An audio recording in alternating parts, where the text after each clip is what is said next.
Okay, so let me share here the agenda. And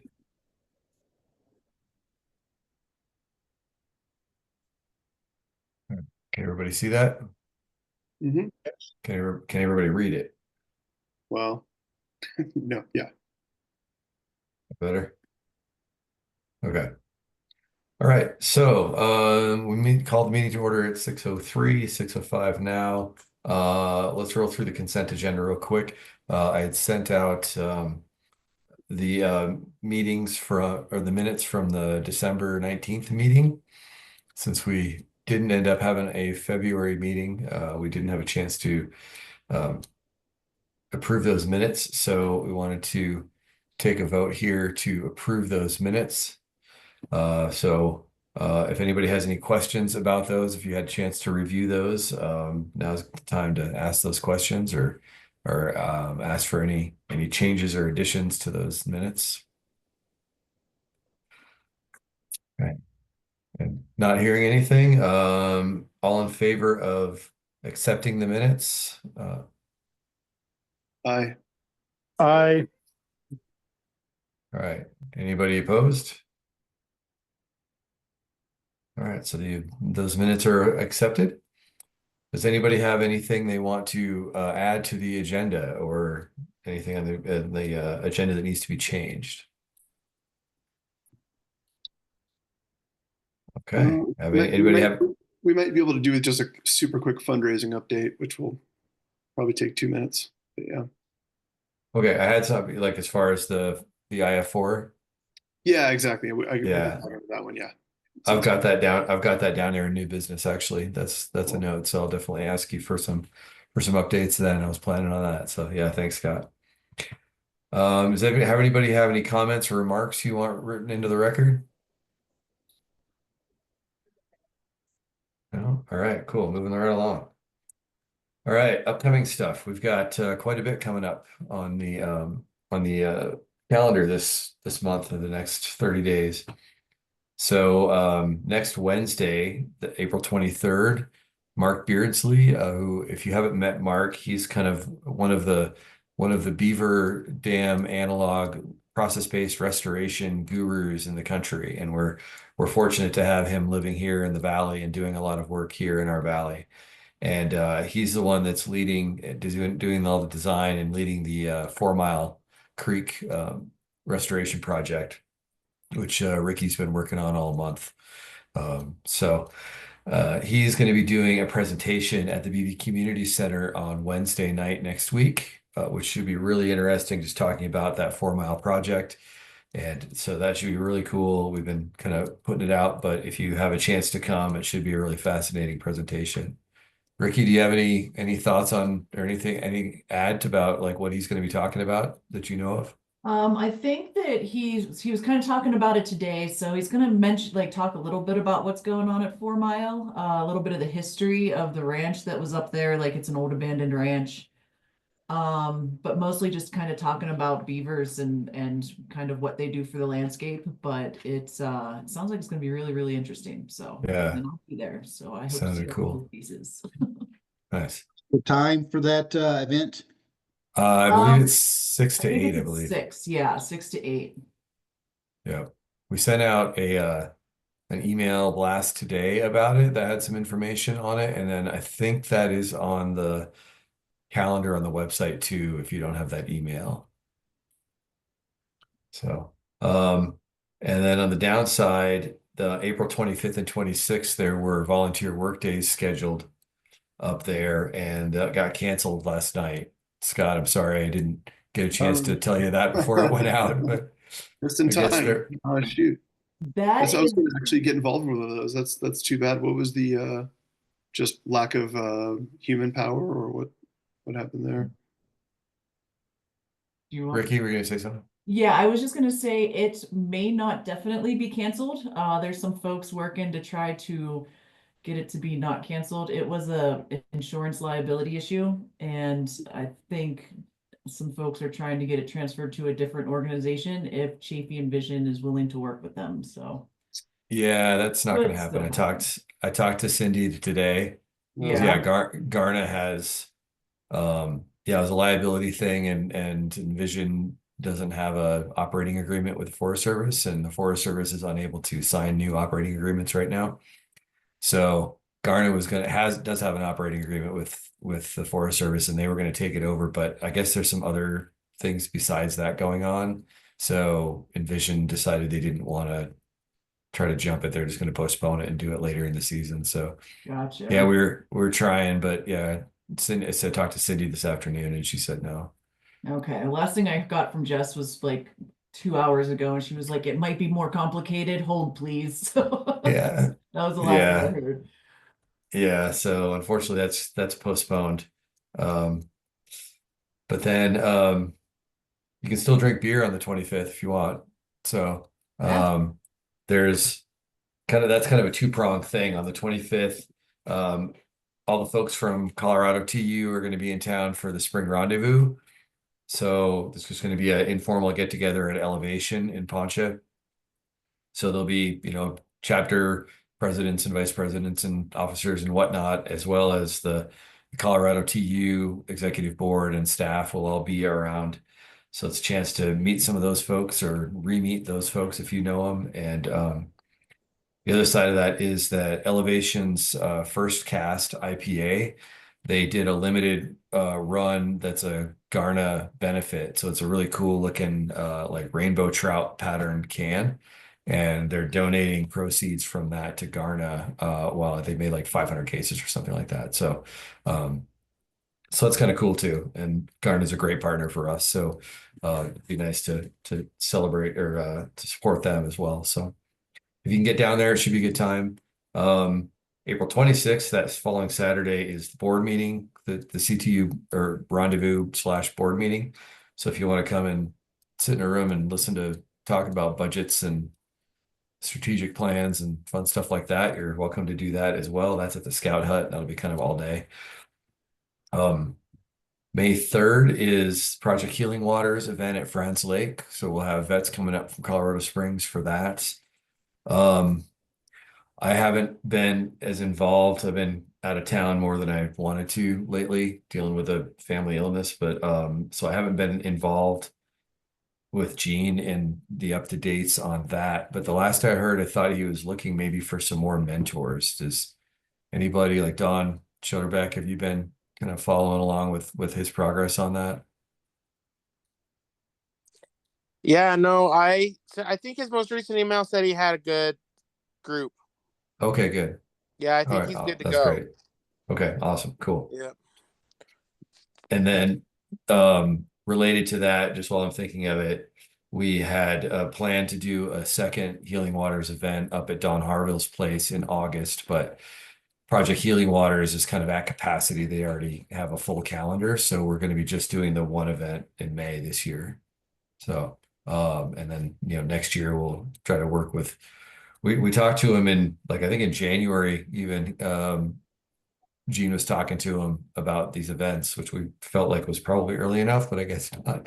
So, um, anyhow, so we just have the one there. Then May 8th is the IF4. We'll talk a little bit more about that in a minute, but I hope you're all going to plan on being there either as volunteer or coming to watch the films. And then May 15th is our last chapter meeting of before the summer break. And that'll be Ken Iwamasa, which I know a lot of you folks know him. He's kind of a legendary fly tyer, and he is very into Baetis. And he's got this really interesting project he's kind of created where he's out capturing Baetis and doing macro photography and kind of trying to track and figure out what species are around here. And because there's very little known about the actual species distribution of Baetis. So he's going to talk about what he's figured out and about that project and see how people want to get involved and so on. So that should be a really cool meeting. And then if anybody has ideas, our next meeting will be September, and we're still haven't come up with a presenter for that. If anybody has ideas for that, one thought was it's been a while since we've had an update from CPW, so maybe getting Sean Shepard and Alex Townsend to do something. But beyond that, if anybody has ideas, let me know what you think, and we'd love to get some stuff on the board for September. So anybody have anything else that I forgot to get on this calendar list that we need to let the group know about?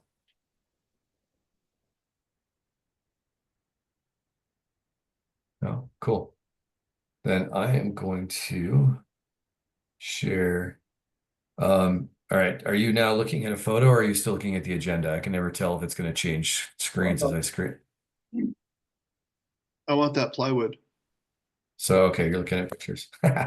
These are some photos that CPW staff shared, AHRA staff shared at the last Citizens Task Force meeting, and there's some interesting stuff in here I thought you all like to see. So I was going to run through them real quick. And Bob, if you have any comments to add here, or if I forget what we're looking at, please jump in. So these first couple are that's just some trash that was dumped up at Stone Cabin. So they're just kind of showing that. But this was a photo of the Ruby Mountain, the progress at Ruby Mountain, as you all I'm sure know it. That's been delayed just because the scale of the scaling has been a lot bigger than what they expected. So there's been a lot more blasting and scaling going on, but this gives you a sense of what they're doing over there, which I thought was pretty cool. And they're hoping to be done still, at least close to being on schedule, so it doesn't have too much disruption to the campground and the boat ramp. This is can't remember where this is. Do you remember this, Bob? It's a new shelter, and I know this is like a new um equipment. Oh, this is at Big Bend, I guess. Yeah, I'm not sure. Yeah, they're pretty sure that was just a new equipment thing at Big Bend. Hmm. This is at Salida East, the new Salida East. apron, the new apron, so people aren't dealing with those ruts and ripping out like Dukes of Hazzard trying to get into traffic coming out of there. So that'll be nice, especially with all the trailers coming in and out of there. This is also at Salida East. This is that new amphitheater that the Stern family has donated. That's going to be opened. Is it in May? I think the dedication. Hmm. You're muted, Bob. It's actually in June. In June. Okay. So they did a lot of work making this really cool amphitheater there. You can kind of see this is the aerial, the whole thing. So that's a really nice, beautiful thing. This is down at Valley Bridge. It was a ADA, an accessible fishing access that they created last year. And this is showing it getting kind of blown apart during high water this last spring. So they've been out there kind of repairing that. But and then this is a new, they updated the restrooms and changing rooms over there to be accessible as well. So that's really nice to have those things updated. This was an old, basically, where is this, Bob? This is an old, It's called Floodplain. It's down above Spikebuck, okay. below And so 5 that's points. kind of been there derelict for years and years and was finally removed. But there was a big, vault in there that they had to take out. So that's all gone and repaired. Um, this is down there as well, right, Bob? This is Parkdale. Oh, this is Parkdale. Okay, yeah. So this was the diversion, and they made this huge, really beautiful, huge boat ramp there. So that's Parkdale is gorgeous now. And it's pretty much it's open now, isn't it, Bob? It is open. Yeah, nice. So Cool. that was a huge project.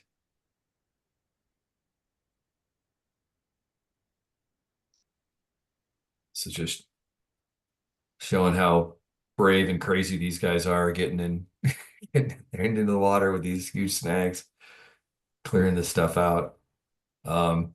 This is in case nobody had seen it, the Minnequa Dam that we've Minnequa. pledged, or Minnequa, that we've pledged matching funds to the study to get this thing removed. You can see, it's a pretty serious barrier. So getting it out of there, it's going to be great.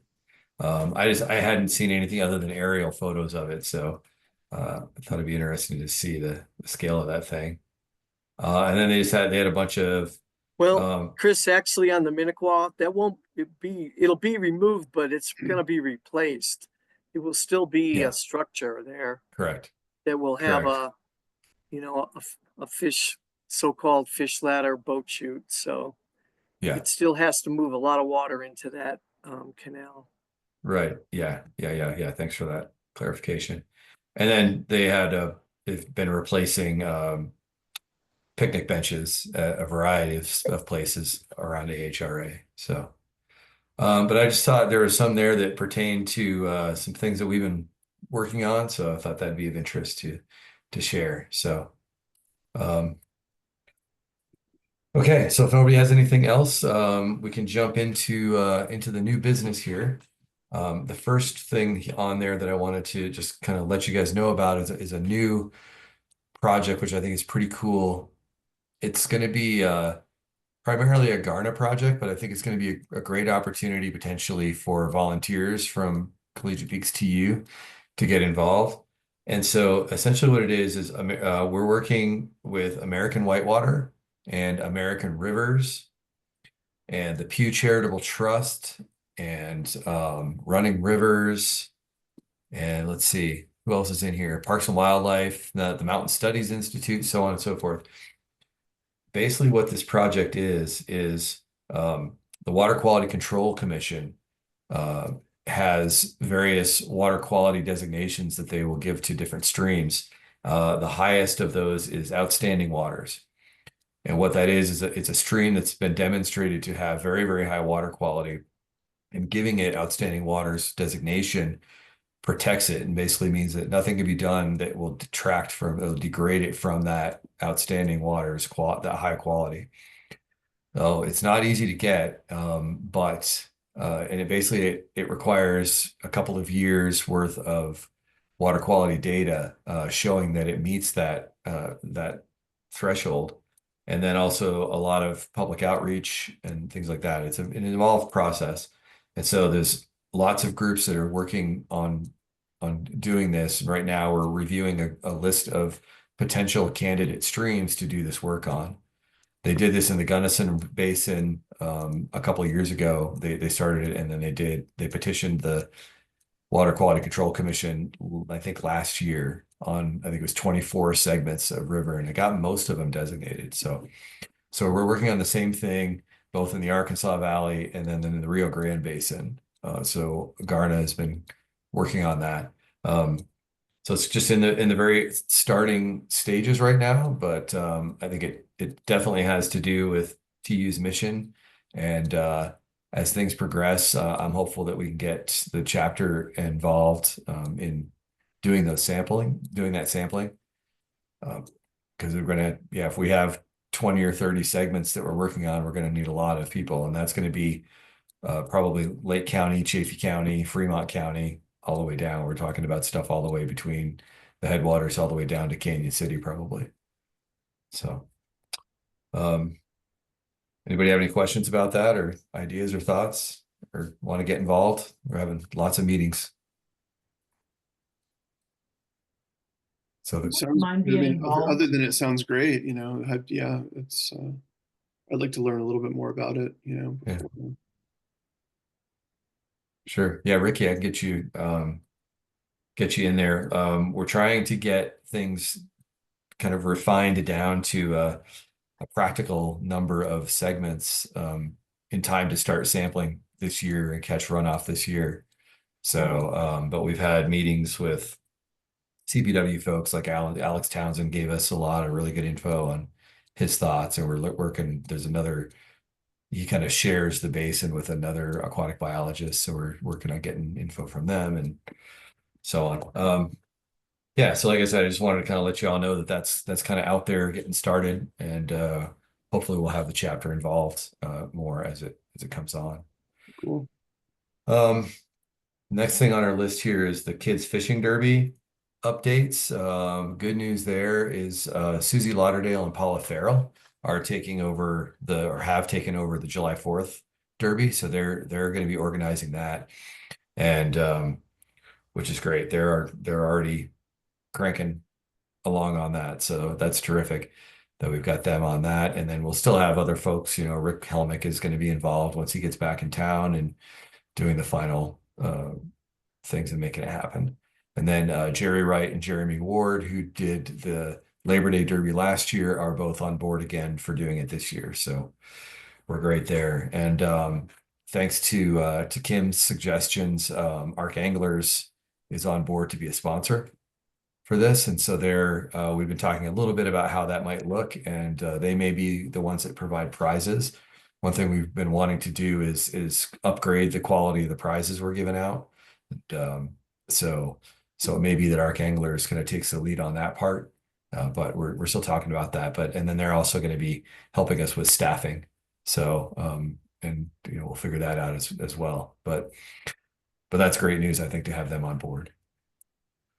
If anybody else, and we'll be talking about volunteer opportunities for those as the time gets closer for those, but everybody knows how that works, and we've all been great about doing that for the last, whatever it was, 25 years or however many years we've been doing it. I can't think of it out of my top of my head. It may have been 30. Yeah, Bob. Hey, Chris, has there been any other talk with CPW about stocking at France's? I mean, remember last year the kids hardly caught any fish compared to 2 years ago. They caught a ton of fish, but I know the water gets warm by that time, and that was maybe an issue. But since it's a put and take situation, it seemed like unless we can get some fish in there, it's going to be very disappointing for the kids. You Yeah, guys so I did remember talk that? to Tyler. Yeah. Okay. Oh yeah. Yeah, I did talk to Tyler Kersey when I put in the stocking request in January. And yeah, we had the same basically the same explanation, which is that by July 4th, the water in Franz Lake is starting to get pretty warm. And if they stock, then the temperature difference basically shocks the fish from the hatchery temperature to the lake temperature, and they just have really high mortality. So their strategy is to just stock the heck out of it, like, 3 weeks or something. Whenever they do the previous stock, they just put in a whole lot of extra fish. And looking back, Karen Dills actually had a kind of an accounting of the fish caught for like the last 10 years or whatever. And last year was very much an outlier in terms of like Yeah. the number of fish caught. We didn't have any years previous to that they were anywhere close to that bad. Like the lowest one was like maybe 20 fish or something. So and last year was 5 or whatever. So I think it may be premature to worry about it too much. If we have a really awful year again this year, then maybe we look. But I remember Don Schoderbeck, we kind of had talked about it that maybe there was a lot more people harvesting fish out of there last year than is normal in that time, like that they actually did all just get fished out rather than just being at the bottom of the lake because it was a hot day. But we talked about maybe moving it to like Memorial Day or something, but then we're at risk of getting snowed on. And so I think that Tyler said he was going to ask the hatchery folks again if they could maybe put some fish in that week before or something and see what happens. So he was going to work on it for us, but I don't think we need to panic about it yet, because it does seem hopefully like it was an outlier, and things I hope will come back to normal this year. Chris, the stocking, the 2025 stocking schedule shows Franz is going to be stocked the third week of June. So it's, Okay. That could be 10 days or weeks. so before the Derby. I don't know if they could push that to Okay. the first week of July or something, but right now it's scheduled for the third week of June. Okay. I feel like that's closer than it was last year. I feel like last year it was like 3 or 4 weeks before, maybe. I also remember seeing the same email you were talking about, Chris, where Karen had like a really good record and people have been catching a ton of fish. And then last year was just this random,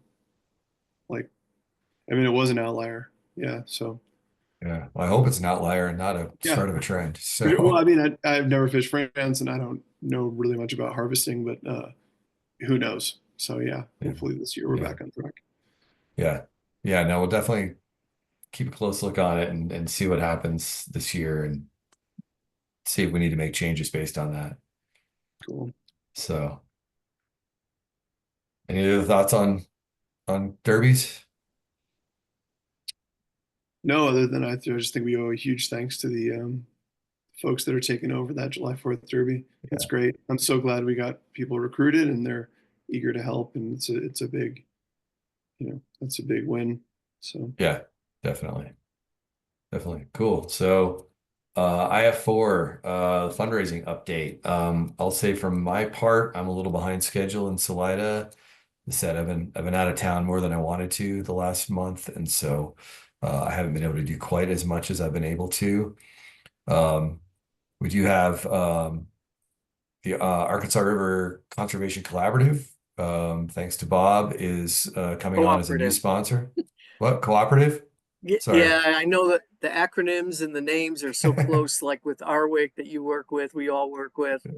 It's the Arkansas River Conservation Cooperative. It's the water entity branch of the Arkansas River Outfitters. Yeah. So confusing, I know.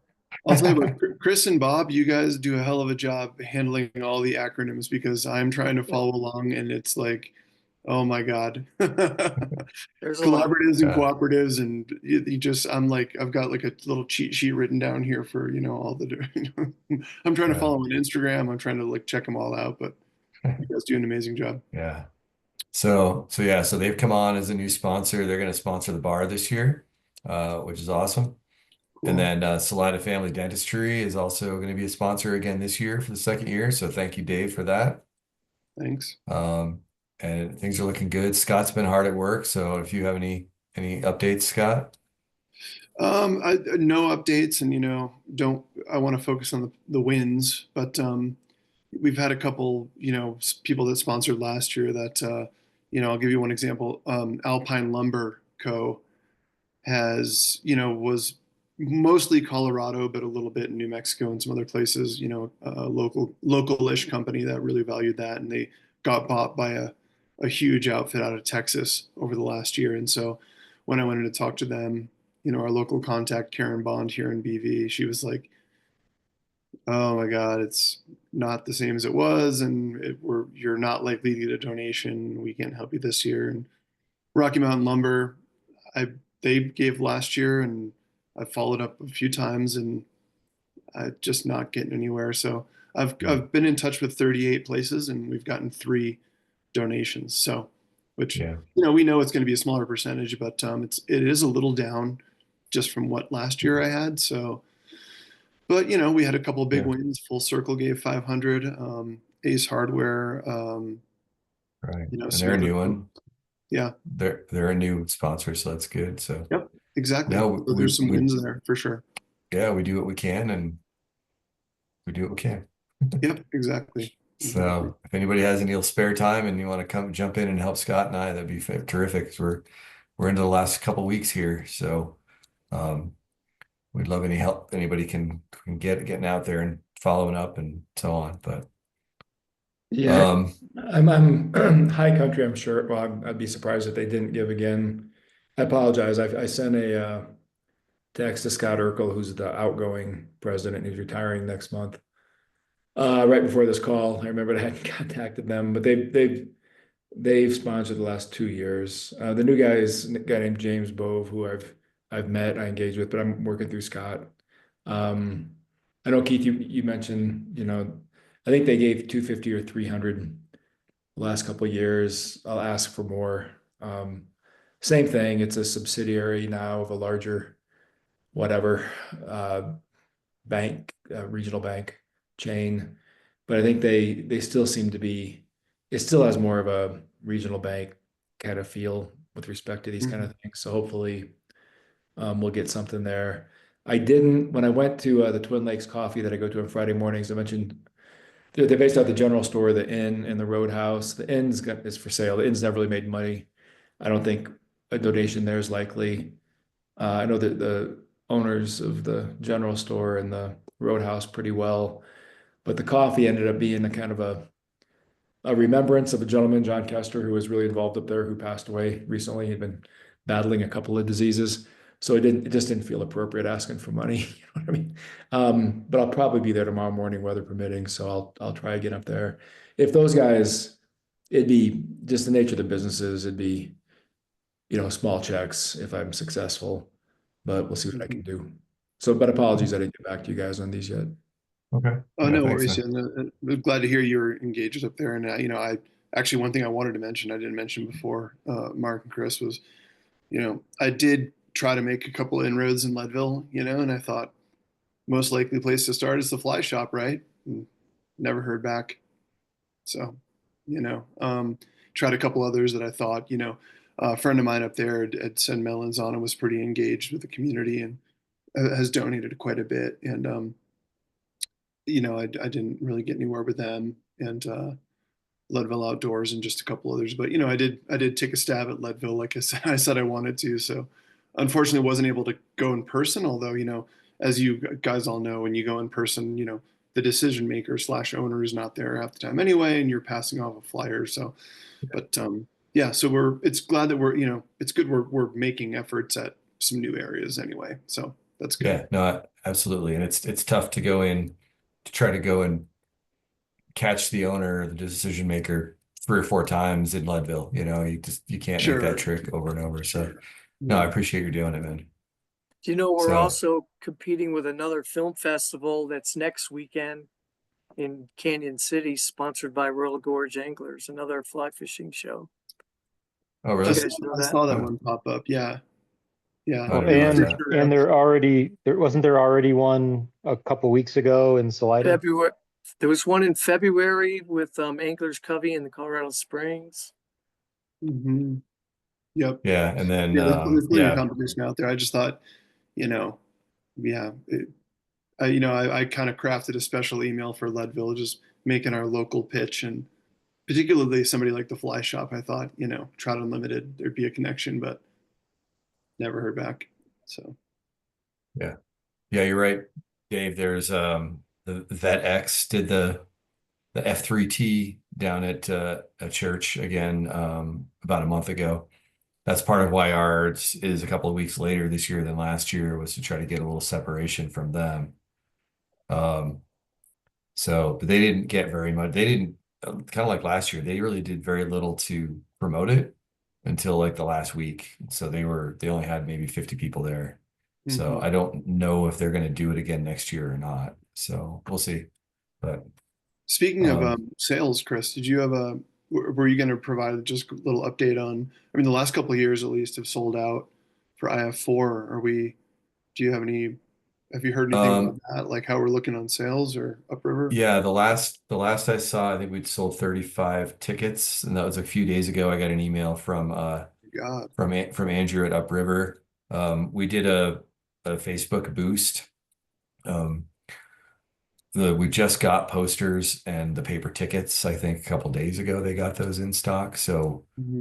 we'll be putting those out, and we'll be doing more advertising outreach. In the past, we've found that most of the tickets sell in the last couple of weeks, and Mhm. especially in the last week or so. And they actually last year they sold a lot of tickets out of the store, out of Upriver. Oh, okay, cool. So yeah, it's always kind of hair raising because you're like, wait, we've only sold 35 tickets, Yeah. but we're still 3 weeks out. Um, so, Well, so I'm here if you need people to hang up signs or whatever. I mean, I'm around until yeah. April 29th. Okay, So cool. happy to do any extra promotions or any manual labor, whatever, you know. Okay, awesome. Yeah, I got to reach out to Michael and Andrew at Upriver tomorrow and see and get it something figured out. I'll probably take some down to Salida but yeah, I might have you go pick up some posters and hang them up around town. Sure. Be glad So to. that'd be great. Is next, while we're talking about that, sorry to jump in again. Yeah. Is Next Eddie like, what do we have a relationship with them? Like, what are we, I mean, could we hang posters? I mean, I'm just asking because I don't really know like what our relationships is with them, like are we friendly with them or? We are. It's not as strong as it could be, because I haven't done a good job of going in there and reaching out as the president. Dave Belmont has a great relationship with them. Okay. We've worked with them in the past, on with um, their winter tying dates, at Trace Litros. Hmm. But I don't know, Dave, do you have any thoughts on that? Yeah, funny enough, I actually just spoke to Colin 5 minutes before this meeting. They were reaching out. They're trying to do some events through the summer. Some of like kind of classes and things like that. Some of them, I think they're planning on maybe charging. They know, like, we haven't charged for things for our events, but Colin was interested in doing like intro tying. So the short answer is, I think 100% they'd be okay with posting flyers on the shop and things like that. I believe they were some kind of sponsor for the other, that FT3 or whatever, film festival, but I highly doubt they would have any issues, yeah, putting up a flyer or promoting Okay. this one. Great. Yeah, the posters we have don't have Upriver's logo on them. So, it wouldn't be like they're advertising for somebody else. And I haven't reached Yeah. out to the other fly shops to be sponsors just because of Upriver's kind of Hmm. title sponsorship. I didn't want them to be, here, come get second billing kind of a situation. So I haven't reached out to the other fly shops about involvement with the film fest, but that's great news, Dave. And so I'd love to get Colin and Kim together since she's working on the adult ed schedule, um, to see if we can pair up on some dates and stuff. So let's work on getting a meeting together with Kim and Colin, to kind of talk through that a little bit more since she's kind of spearheading the adult ed stuff. Yeah, and to actually quickly go back to the posters, I mean, if Upriver's not mentioned on some of those posters, next week I do have some time. I would be happy to actually go up to Leadville in person and see if I could maybe like get some posters up there, because again, a rising tide lifts all boats. So if you can kind of get that attitude across, maybe a couple of the shops in Leadville, they weren't willing to give, but maybe they'd be happy to have a couple, City on a Hill has a bulletin board that a lot of people look at, the coffee shop. So something Yeah. like that, if I can grab a couple of posters, I can get up there next week or something. So, Yeah, great. I think they got like 25 posters, so okay. Well, yeah, I shoot. mean, be choosy, So, but yeah. yeah. All right. So, all right, cool. Any other thoughts on that? All right, cool. Then related to that is volunteers for the IF4.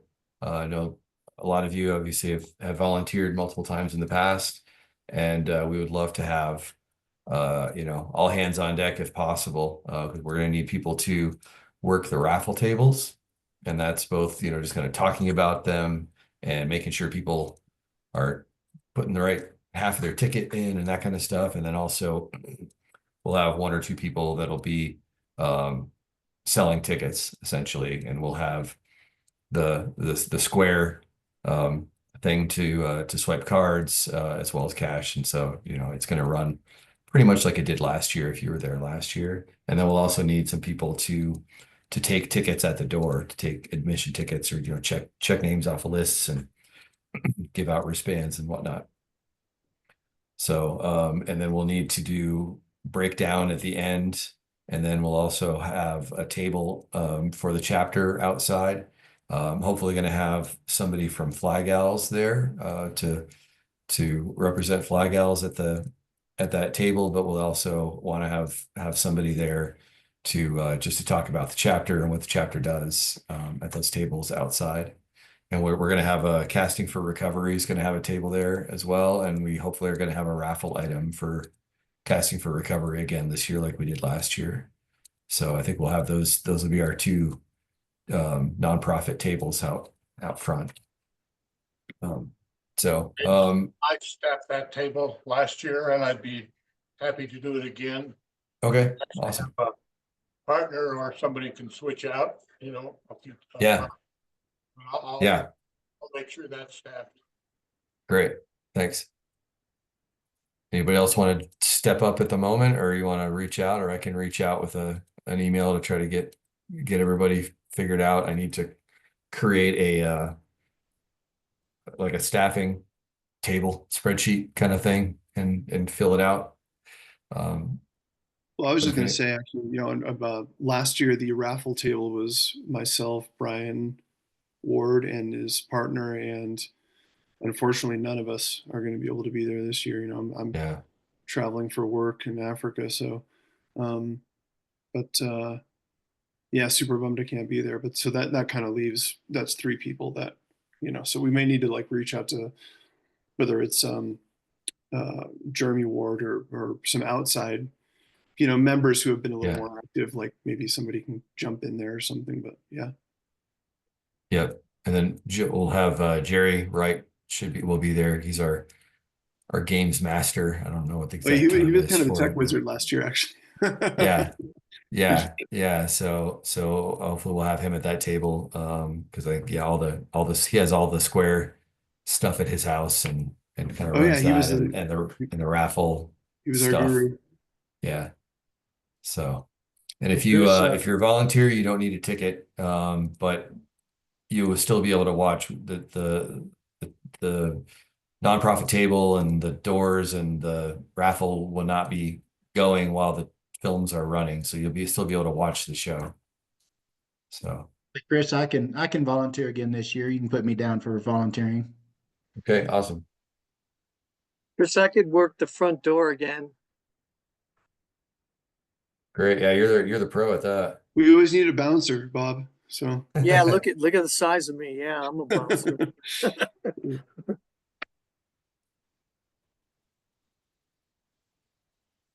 Let's see. Cool. All right. Well, anybody else, if you want to reach out to me, cool. Thanks, Dave. I see your chat there. That's great. Reach out and let me know, and I'll be reaching out as well. So it's run really, really, really well in the past, and I'd like to make sure it keeps running smooth so people have a good time. And cool.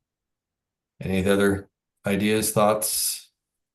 well, I was gonna say Chris Morton, or is it Chris Morton? I think it's, yeah. You know, Yeah. he comes to a lot of meetings, and you know, hey, a free ticket to IF4. You know, there's definitely Yeah. folks who come to meetings time after time who, given the opportunity, would probably love to, you know, fill a pretty simple volunteer slot. So Yeah. Cool. Good idea. All right. Sounds good. All right. Well, then let's move on to the fun part,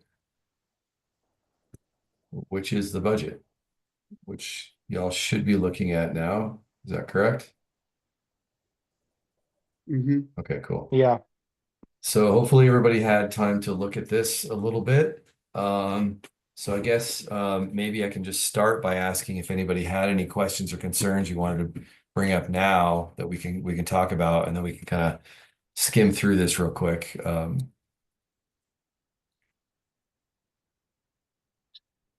No? Good? All right, cool. Well, first I want to thank Don for all the time and effort he put into this, getting this up. It's largely based on last year, but with updates based on actual spending and things that we have kind of deleted because we never spend, you know, they're kind of unnecessary and so on. So starting with the chapter operation stuff and admin, these haven't really changed. These are kind of static costs that we need to keep. The one big one to talk about here is the chamber dues, which this 470 is carryover from last year. We had voted previously we decided to not rejoin the Buena Vista Chamber of Commerce. Because we aren't engaging with them. We aren't utilizing any of the tools that they have, and those tools are really more geared towards for-profit members. And so we recently got the renewal notice from the Salida Chamber of Commerce. And so the question is, do we want to make the same call with the Salida Chamber of Commerce? So the same is true, that we really aren't engaging them, and I don't know that it's of great value for us to try to utilize the tools that they have, because they're really not geared towards a nonprofit. So, but I very much want to hear thoughts from others of you, and particularly those of you who may be business owners or people who run businesses who are engaged with the Salida Chamber and might have a different perspective than I have. In the past, Chris, we have used Salida Chamber to publicize our events. They have a signboard out off of 50 there.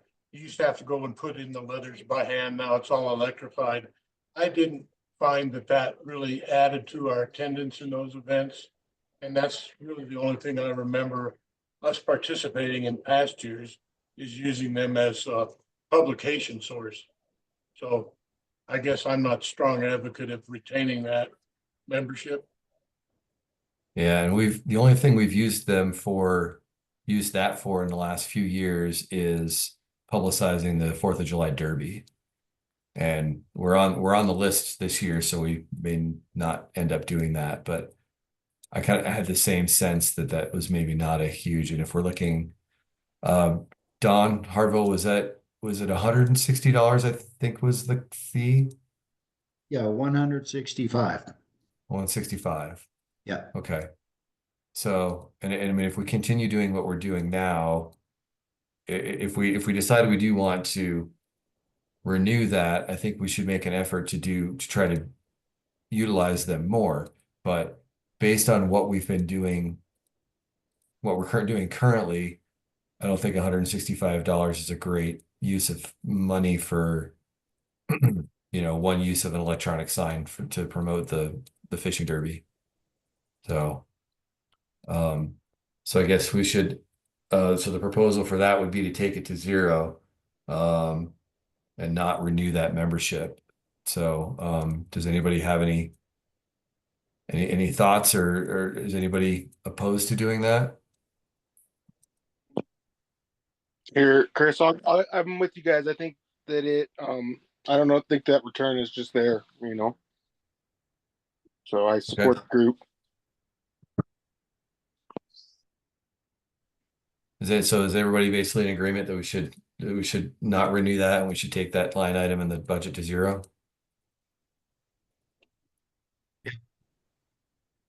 Yeah, okay. I'm all for it. Okay. So let's get rid of that. The next one here that we need to look at is the BoD education and development, which this is increased.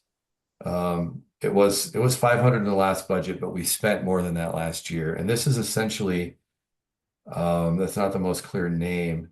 Essentially what we've used this for the last few years was to pay for chapter representatives to go to the Colorado TU Rendezvous in the fall, which is the big one up in Glenwood Springs.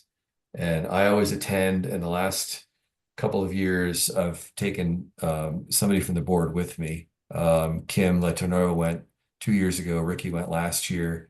And I would very much like to continue that. I think it's really valuable. And Ricky, you can chime in here if you want about your thoughts on whether that was worthwhile, and if that's something we should continue doing, is bringing a new board member every year to the rendezvous. I think that it was amazing just to kind of connect with all the different local chapters, the smaller chapters. There were tons of good talks about different science that's going on, engagement, community engagement events, and that sort of thing. I found it really exciting to go and kind of see what was happening, and I think it would be great for people to continue to kind of see that from their perspective as well. Well, I also think great event worth attending. Traditionally, the invited member has not been to the rendezvous before for the club to pay for it. So I think that makes sense to encourage new member attendance by paying the fee. Yeah, that was my thinking. It'd be so like a new board member or, you know, potentially, you know, somebody who is thinking about being on the board or something like that. But my thinking is that um, board members, yeah, it wouldn't be the same people over and over, at least not paid for by the chapter. So that $1,200 covers the registration fee and the hotel at the Hotel Colorado for it. So, okay. Is everybody good with that? Or does anybody have anything they want to, any concerns about making that change? Is 1,200 enough? That's based on, I guess, what we paid last year, right, Don? Yeah. So if everybody's in favor of that, I'll go ahead and change that or leave that as is. So then I think there were some minor changes that we might have made to some of these numbers based on actual spending. Some went up, some went down. I know that last year, like the budget was in a very similar range to this, and our actual spending was much lower than that. So we tried to be a little bit generous here to make sure that we didn't have a shortfall. But I feel confident in saying that we will come in under budget again this year. But we didn't want to necessarily have a shortfall. We wanted to make sure that we were accounted for everything. Like Flag Owls asked for, I think their budget last year was 100 and they asked for 200 this year. I think that's pretty okay. Just kind of an example. Project Healing Waters. We had a discussion in the Veterans Committee meeting that we wanted to kind of up our game on the lunches we were serving. So that's higher than it would have been for only one event. Since we're only doing one event this year, I don't think we're going to spend $600, but we wanted to make sure we were, again, that we were covered and could do those folks justice. So, and then, you know, we'll look at what we actually spend this year on one event, and then probably next year, you know, adjust again based on if we have two events and our actual cost this year with a more involved lunch. So that's just sort of an example of what we're, you know, what we're kind of doing is trying to be conservative and making sure we have a sufficient budget for everything. Let's see. This Colorado Trout Unlimited 2,000 is in here, and that's based on what we gave them last year. But as you may recall, that is basically a tithe to Colorado TU, and it should be 10% of our fundraising. So that varies every year based on that. It's $1,000 minimum, and that's what was written into the bylaws. And so 2,000 is kind of roughly based on what we did last year. Stream Explorers, we did an email vote on this, so we haven't done a new contract with Garna for that Stream Explorers partnership since 2020. So based on increased cost and everything, that went up to 2831. And this is something that we all discussed and voted on via email. So that's why that number is in there. So this is kind of already been approved by the board, but I just wanted to bring it up again and remind everybody of that. Chris, when you say contract with Garnet, can you and Garnet is amazing. You know, I love him, I'm a member, but can you give us just like the 30-second like kind of summation of what our relationship with Garnet is and something like Stream Explorers? They do the legwork, they set it up, and we provide manpower, or how does it work? Yeah, essentially, and Keith, please chime in here if I don't get this exactly right. But so essentially, yeah, we're partnering with Garna. Their staff is doing, as you say, the legwork to organize it, promote it, you know, get all the venues together. They are doing the developing and teaching the science curriculum of it. with our volunteer help, like obviously Keith and I are still going to be very involved in like the macroinvertebrate things, but then Collegiate Peaks TU takes the lead on the fishing side, so the fly tying and the fly fishing instruction, that aspect of it. So and so that 2831 basically pays for Garna's staff time, the use of their vans for transportation of the kids, and their liability, their overhead for all that stuff. So yeah, so that's basically what it's for. And then our side is our volunteer based. Does that more or less capture it, Keith? Yeah, I think you got it. It's an interface. I mean, the Garner people help with just about all the activities. Gee, I forgot the point I was going to make. Oh, well, let that go. Well, that's amazing though. No, thanks for the background. I was just kind of curious. No, I know they're great partners and it all makes sense. So it's good to know a little bit more about how that all What I works. want to say is it's constantly evolving, including the curriculum. This year, we're going through some big shifts.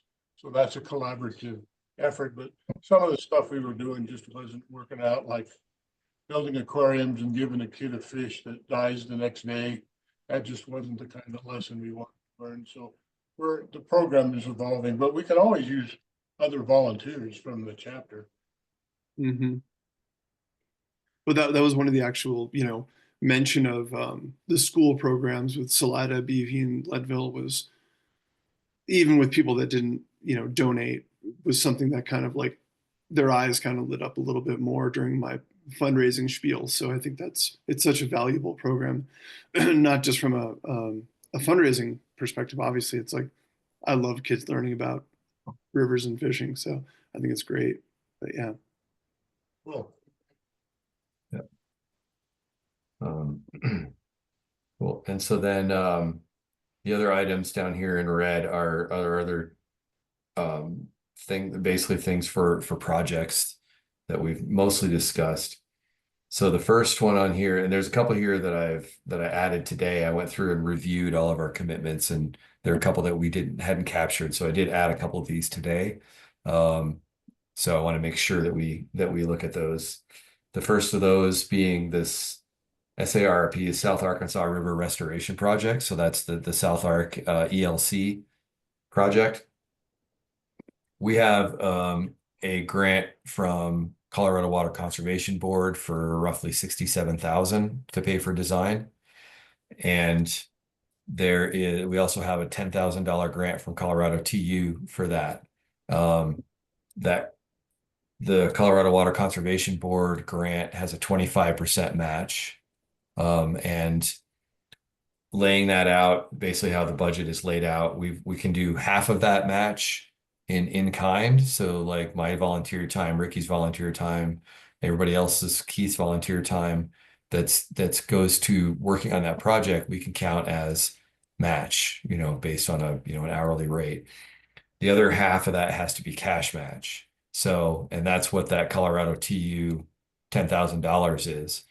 The cash match requirement in our grant agreement with CWCB is $10,921. So there's a $921 cash shortfall from, we don't have quite enough. So I just to keep the numbers round, I put $1,000 in here as a basically a cash match to make up that last little piece. In previous budgets, we've had, like, for example, the Monarch Park, we had, I think, $8,000 in cash allocated to go to Monarch Park, which we were able to end up not needing. So we didn't actually have to pay that. We ended up being able to do that all out of in kind. So, and I'm not saying we're using that money to pay for this, but, this is a situation where in the past we've been prepared to pay, several $1,000s for projects, which arguably may ultimately have a little bit less impact than this one does. So I think $1,000 out of pocket is a pretty good deal. But again, that's one that wasn't in the last draft of the budget that I had sent to y'all. So another one, before I go on, does anybody have any thoughts or comments, questions about that? Does my explanation make sense? That's Chris, are you gonna jump back to the temperature project? Or is, yeah, I will. Sorry. okay, Yeah.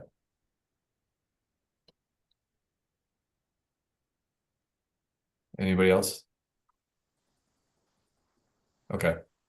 Cool. Yeah. So the Aroa temperature sensor project, we haven't talked in detail about this, but last year we put in $1,200 to help pay for the temperature sensor that went in at Wellsville. And I know that Aroa, there's been discussion of doing another one, potentially like around Chalk Creek. And so we put that into the budget. So we would be prepared to help out with that again if that came up. So do you have some thoughts on that, Bob, or some information on yeah, that? Chris, actually, the first choice, the first option would be Parkdale. Have something farther downstream, and it would coincide with potentially a turbidity gauge, which would help several different entities, including Canyon City. Canyon City's water and wastewater treatment plants would be beneficial to have a turbidity gauge there as well. But they also talked about there's the potential of something being at Texas Creek temperature, or even up in Browns Canyon at Nathrop. Okay. So, I mean, And there's is that potential for these other gauges, and there's potential money. So we haven't really had any discussions about either TU and or Aroa or ARCC participating yet. Have okay? you had a conversation with Jonathan about that? I No, haven't no, either. I mean, we've talked about it, but not about contributing yet. So, okay. No, it was, we all thought it was a great project last year, and there was discussion last year about doing more of it. So we included it in the budget this year, so we would be prepared if the money came up, we would have it allocated. sounds good. So I think it's awesome to have those out there. I was out, I did Arc Anglers rowing class. So I was on the river for 5 days with 3 guides, and we floated that every day. And so we were talking a little bit about it, and they were super excited to be able to see that and have that tool in there, from an Arc Angler's management standpoint of knowing where they maybe should or shouldn't take clients. So, it's got a value for everybody. Um,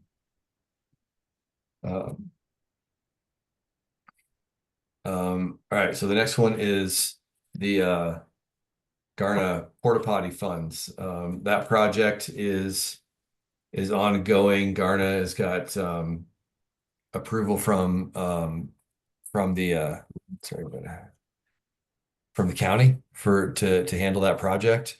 And if you all recall, that the idea of that is putting porta potties, which they've done for several years now, putting porta potties at trailheads and boat ramps and heavily used areas that don't have vault toilets to try to cut down on the impact of recreation in those areas. And for us in particular, it was going to be at making sure that there are a couple of them up at Cottonwood Lakes, both right by the boat ramp, and then one up above Cottonwood Lake. There's a dispersed camping area up there, having them up there. And should be able to have, we will have, get credit on those. There'll be wraps on them that have sponsor logos. So our logo will get recognition, and that should go pretty much on all of them because we would be matching for the entire program. So, so this is another thing that we had talked about and agreed to earlier in the year, but it's just showing up in the budget now. So, and I know that I talked to Jess at Garnet today, and they've just been finalizing that agreement with the county, and the fact that they had support from financial support from us, and I think there's one other group, was a big deal in making sure that got through. So our support really made that whole project go. So that's in here. Then again, the Menaqua Dam, $1,500 match for Arwicks. grant to get that the study done for replacing that. That's another one that we had agreed to previously, is that $1,500 match. And then the UAWP coordinator, this is you all remember what UAWP is? That's the Upper Arkansas Watershed Partnership. So that is us and Garna and Central Colorado Conservancy and Arwick and the Upper Arkansas Conservation District that all work together on projects. And we have Nathan Ward on staff as the UAWP coordinator, and he's doing a variety of things, basically herding cats, getting meetings together and facilitating them. He's also doing a ton of work on the South Arc project. He and I are co-leads on that project. So he's doing lots and lots of work on that. So, and that $1,000 goes towards his salary. We paid it last year, and this would just put that into our budget to pay again this year. And so that's most of his work is financed by grants that CCC has. But so we're getting way more than $1,000 worth of work out of Nathan. So that's another one that we are, again, it's just a continuation, but like I said, it was approved last year, but we'd like to continue it this year. So any questions on any of those or any concerns? Anybody want to look at any of those? Okay. So then we also have here, we made a little bit of a change in that we had our grants on this same page, but that was kind of confusing. So we've moved those. We've got these other tabs. So like this is the accounting for the South Arkansas project. We've got those 2 grants for that. And then over here, we've got, this is basically Monarch Ponds, which the update there is we still have $50,000 of the $100,000 Fishing is Fun grant that we got. There's about $8,000 worth of work left to do up there that was delayed last year. And that's basically earthwork to finalize creating and upgrading the van accessible parking space. And then they're actually going to we're able to do a little bit more work just on the regular parking up there to expand that a little bit for increased demand. We were able to buy a couple of wheelchair accessible picnic tables that we hadn't planned on initially, but we're still going to end up having probably about close to $50,000 or $40,000 that we're going to send back to Parks and Wildlife since we came in so far under budget. So that's kind of where that's at. And that work, Forest Service is going to be able to finish that work, and that should be done before July 4th. So they'll be able to get that, and that there's also still work to be done on the campground up there. So that whole campground / Monarch Ponds thing should be done by 4th of July. So yeah, so that's kind of, we just moved that accounting of those grants onto those other tabs just to make it a little bit less confusing. So Chris, along with you may know, but I received the stocking schedule from Colorado Parks and Wildlife, and the last comment I saw is that Monarch Ponds are scheduled to be planted with 5,000 1-inch greenbacks and 2,000 1-inch goldens this summer. nice. Cool. I hadn't heard that. That. Yeah, the hatchery manager was in the last AHR meeting, and I don't think they had finalized that yet. So that's great. Chris, I know they put a bunch of Goldens in there not last fall before that, fall of 2024 or 3. Yeah, Keith. what's the status of the dredging work on the pond? I thought I heard you mention it was already starting to silt back up. So the big pond is pond 5. That's the biggest one, and that's the one where the structure is, the dock that we paid for. That one's looking really good. Pond 2 seems like it's kind of becoming a silt trap, but it was pretty small anyway. And so I think that's okay. But I talked to Sean Shepard a couple weeks ago, and like most other things, everything's kind of on hold up there. because it's all Forest Service property. So there's no new work planned, but I think people would like to do more work up there. And there's a big question and a quite a bit of debate amongst people whether more dredging of the ponds or kind of restoring the natural river, kind of getting rid of the ponds and maybe keeping pond 4, which is that second one up there, as a sediment trap and creating putting in an access so you can get machinery in there to easily pull that sediment out. That was definitely a goal for future work. So it may happen that way, but that's still to be determined. But the main pond where they're doing all that stocking and where the main fishing opportunities are is still looking real good. Like that hasn't really been filling in. It's all been getting kind of dumped into pond 4. I see. Thank you. Yep.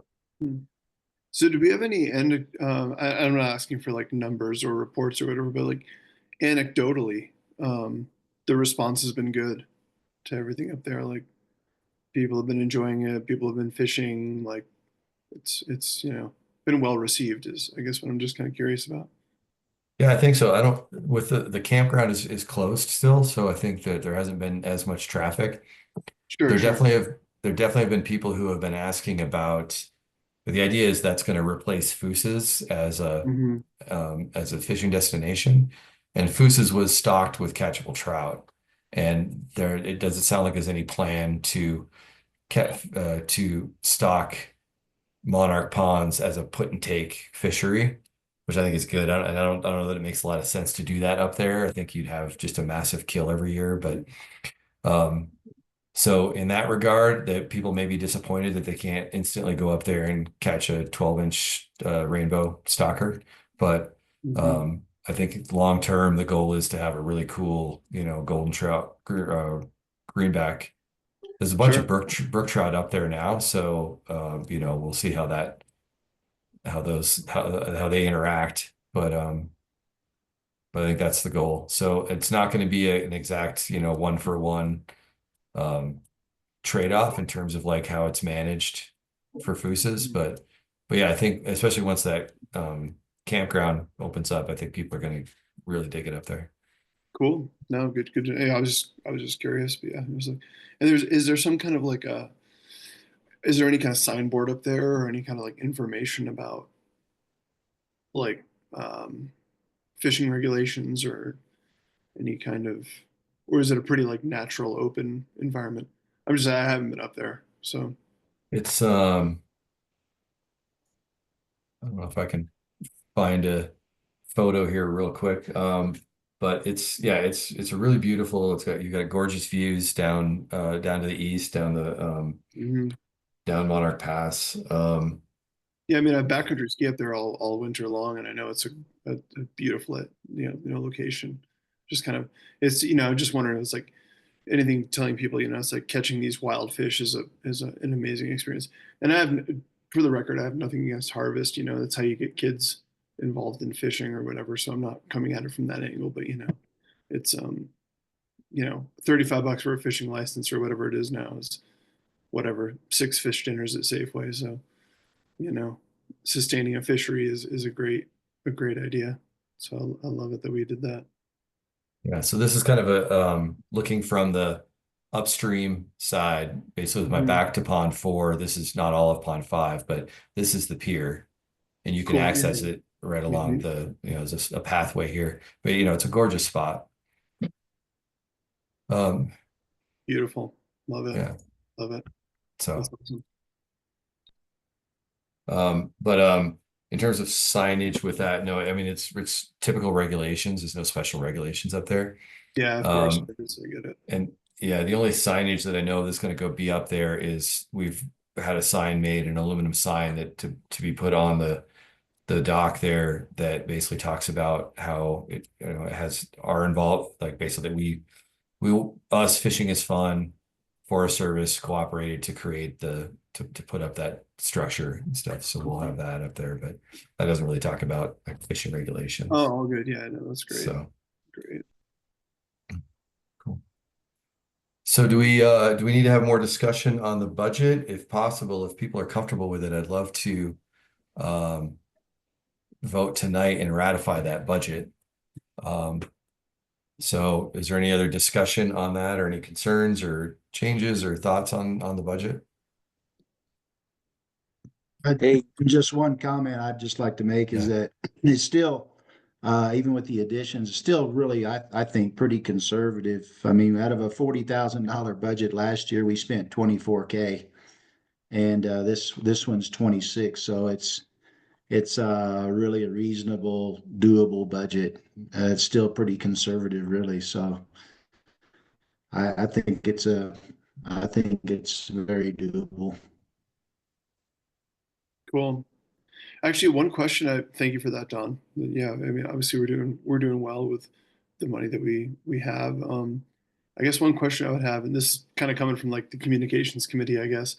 Um, you know, could we spend more on, or Chris, is there a line in there for, our sponsored social posts and things like that? Because I'm just thinking the more we engage, if there's any way we can get more engagement and potentially more membership or more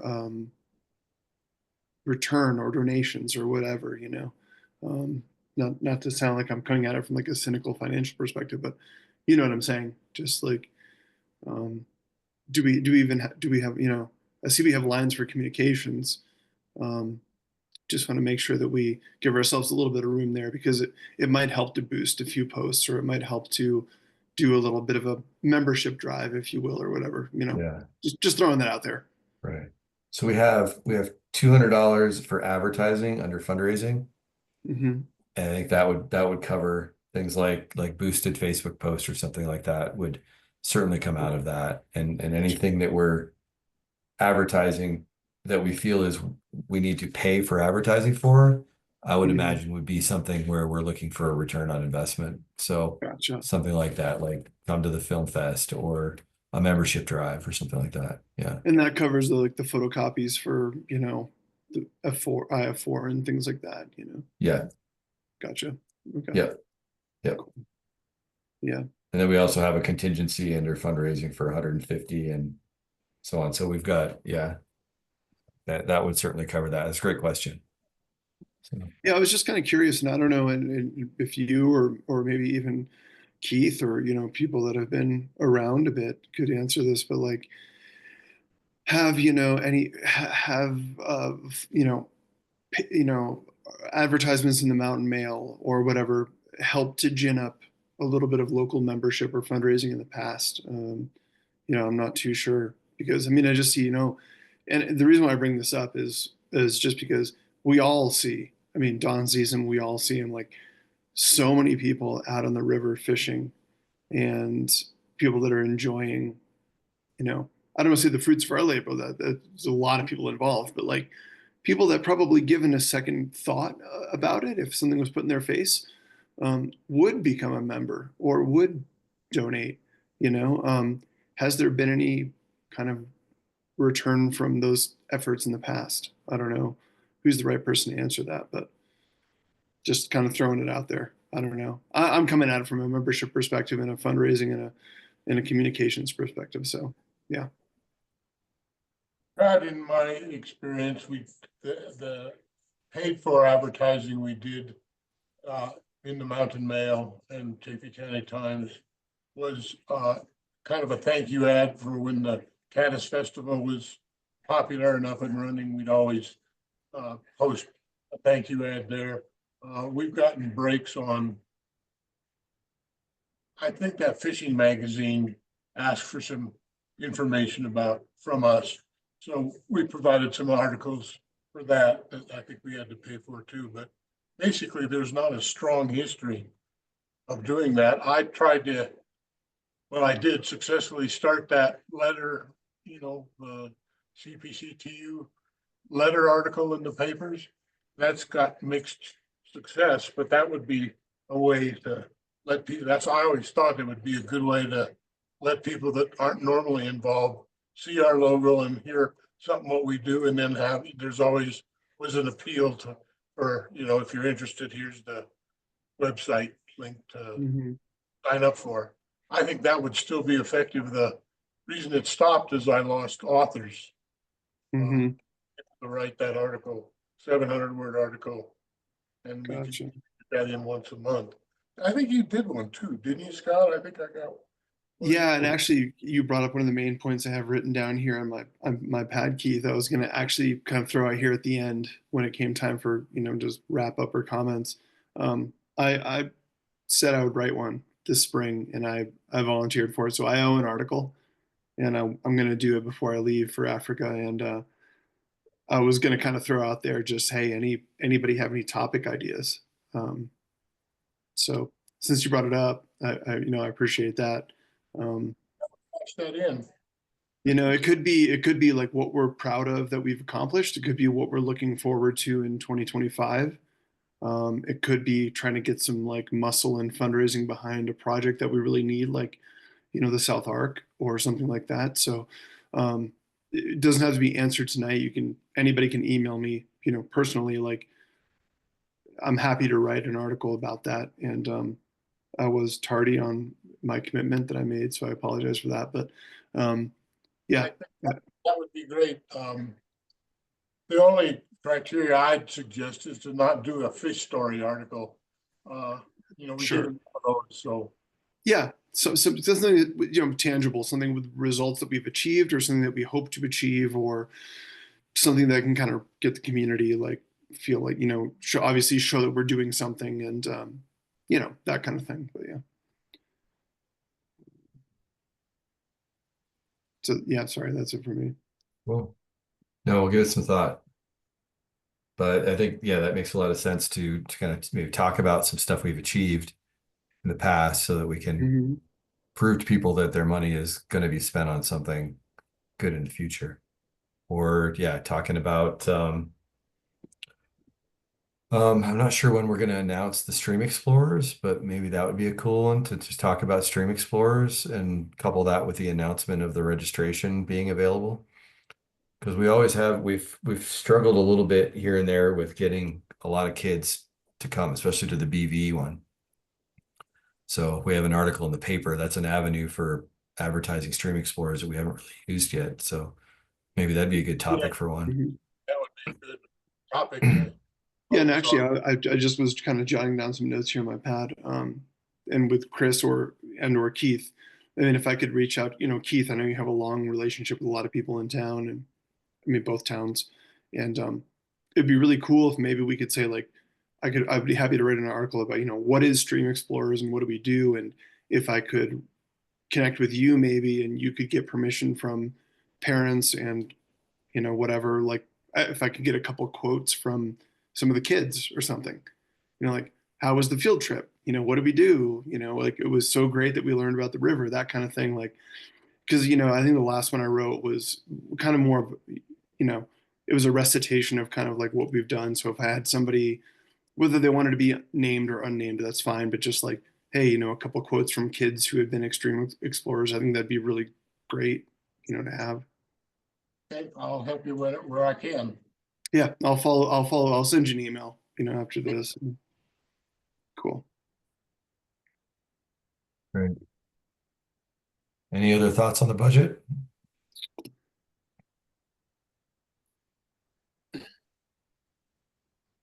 Well, then I'm gonna, excuse me, I'm gonna make a motion that we approve the budget as shown here. I You approved. have a second first. Don I seconds. second. Okay, Dave seconds. All in favor? I Any opposed? All right, and for the record, I'll say that Kim Letourneau and Bianca Martinez both sent me proxy votes to vote in favor of approving the budget. And so the budget approved unanimously, which is awesome. Thank you all. That makes things a lot easier if we have a budget. So, all right, so that's all the fun for this evening. The last item that we have, I believe you should be looking at the budget again or the agenda again. We're just talking about the fall online raffle. So we just approved a $27,000 budget.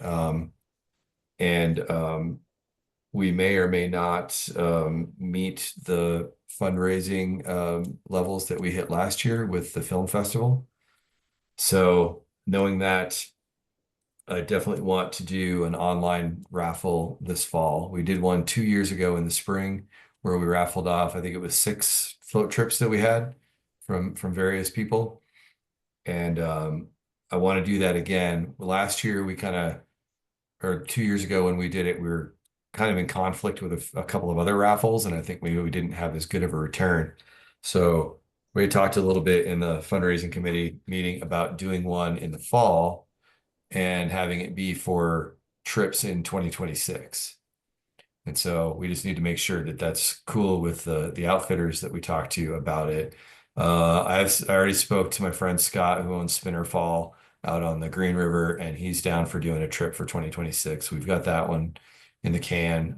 We just need to make it work. And what we've done in the past, which I think we should do again, is worked with Colorado TU to basically set it up and send it out through their system and send it out. That way it would go out to the entire CTU mailing list statewide, since it, a lot of them will be for trips on the Arkansas Valley, but that just really increases our reach. And I think we cleared a little over 5,000 last time, I think, when we did it.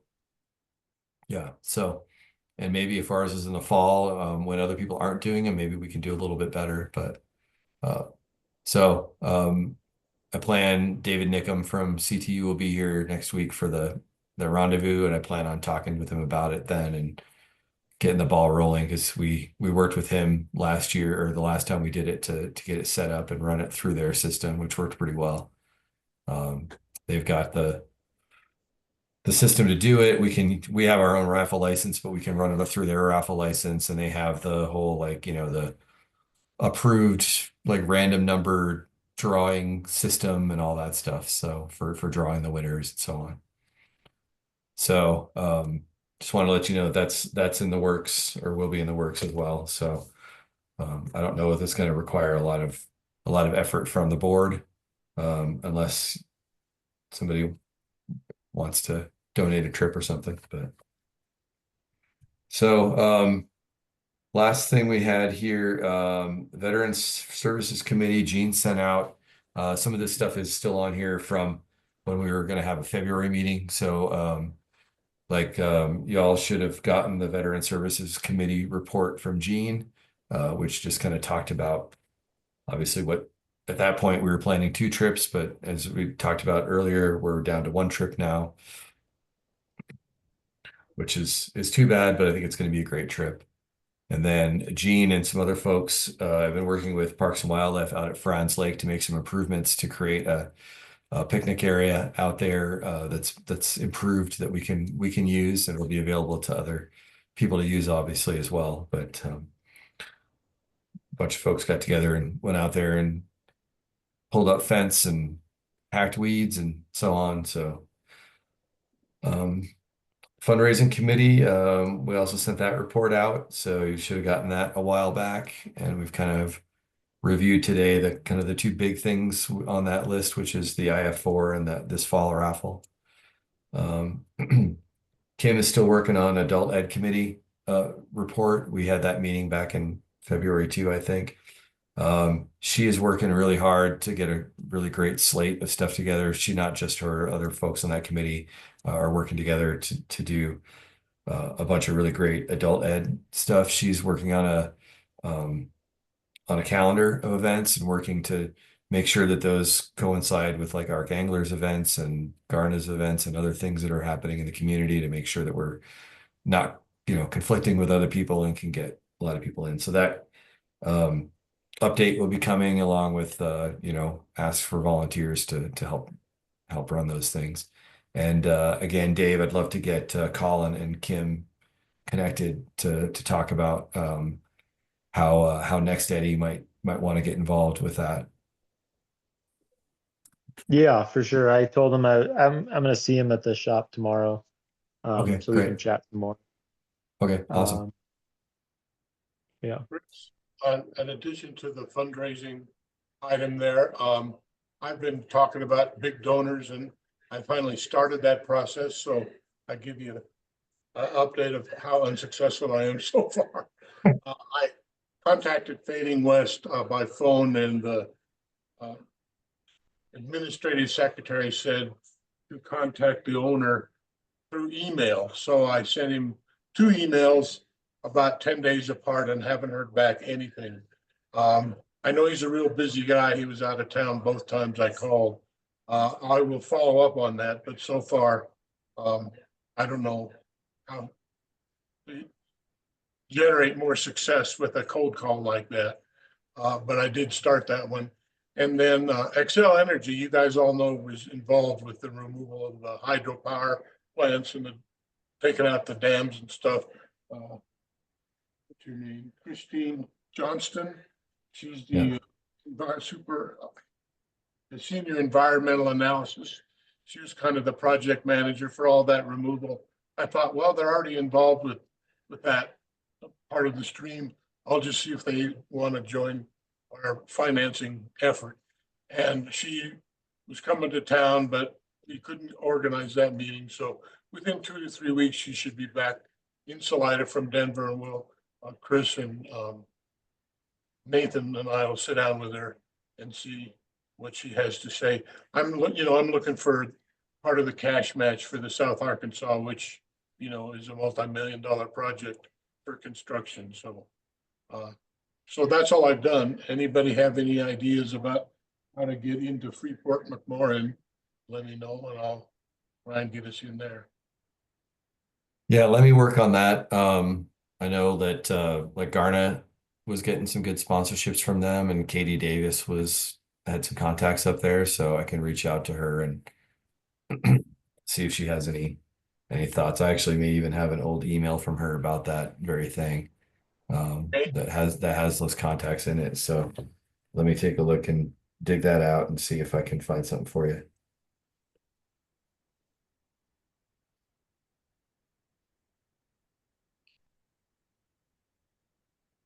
All right. Well, does anybody have anything else they wanted to talk about? Scott, you wanted to talk about ideas for articles. Was there something else that you were wanting to bring up?